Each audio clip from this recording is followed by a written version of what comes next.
کہ میری معصوم سی آنکھوں میں آپ کا عکس نظر آتا ہے. شرکت ہو آپ سب کی. اگلے 2 مصرے سچے لگے تو دعائیں دینا مجھے. سواگت ہے دوستو آپ سبھی کا دیہات کی آواز میں آپ کے ساتھ محمد ارشاد. آئیے دوستو سنتے ہیں عمران پرتاپ گری کی ایک شاندار نظم. اس سے پہلے بتا دوں چپ کر کے سہتے رہو تو بہت اچھے ہو، اگر بول پڑو تو آپ سے برا کوئی نہیں. آئیے سنتے ہیں عمران پرتاپ گری کی نظم. تو آپ سے گزارش ہے ویڈیو کو لائک کیجیے اور چینل کو ضرور سبسکرائب کیجیے. ناہید بھائی کی موجودگی،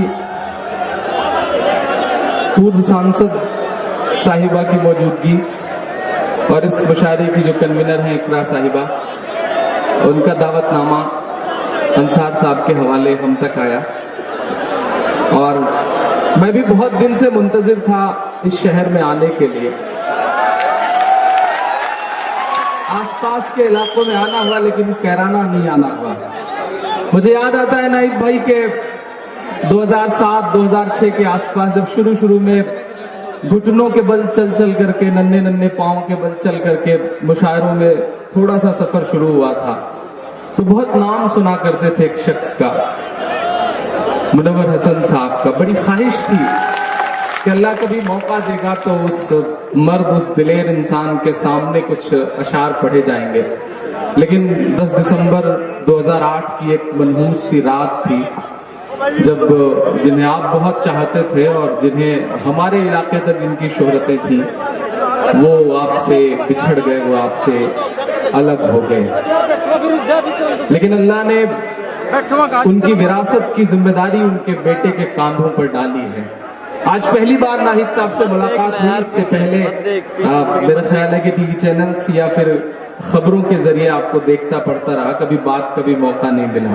میں 4 مصرے پڑھتا ہوں، شروعات کرتا ہوں. کوشش کروں گا کہ وہ سب سناؤں جس کے لیے یا تو بہت بدنام ہوں یا بہت مشہور ہوں. بس تھوڑا سا آپ سب کی بیداری ہوگی. اور ڈائز پہ بھی دوستوں سے گزارش کروں گا، بہت خوبصورت ڈائز ہے. اور میرا خیال ہے کہ معین بھائی بہت سارے مشاعروں میں سامنے اتنی بھیڑ نہیں ہوتی جتنی یہاں ڈائز پر ہے ماشاءاللہ.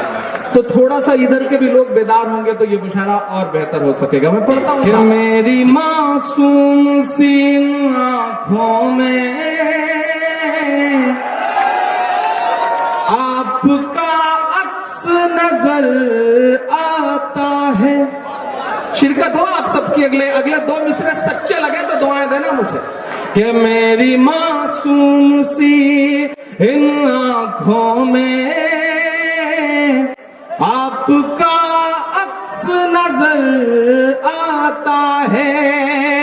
جب بھی ناہید کی طرف دیکھوں باپ کا عکس نظر آتا ہے. باپ کا عکس نظر آتا ہے. باپ کا عکس نظر آتا ہے.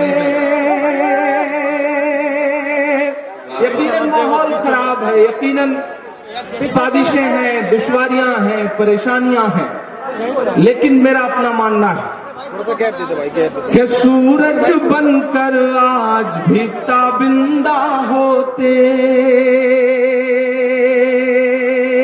نفرت والے چہرے شرمندہ ہوتے، نفرت والے چہرے شرمندہ ہوتے. پوری دنیا میں ریکارڈ ان کے نام، گنیز بک میں جس شخص کا نام، محض 43 سال کی عمر میں جو شخص 4 صدنوں کا، یہ کئی. آئیے دوستو نظم سننے کے بعد نظامی منبر و محراب کتاب سے سنتے ہیں کچھ بہترین باتیں. موت سے کوئی نہیں بچا سکتا. حضرت خواجہ حسن بصری جواہرات کی تجارت کیا کرتے تھے. ایک مرتبہ آپ روم تشریف لے گئے.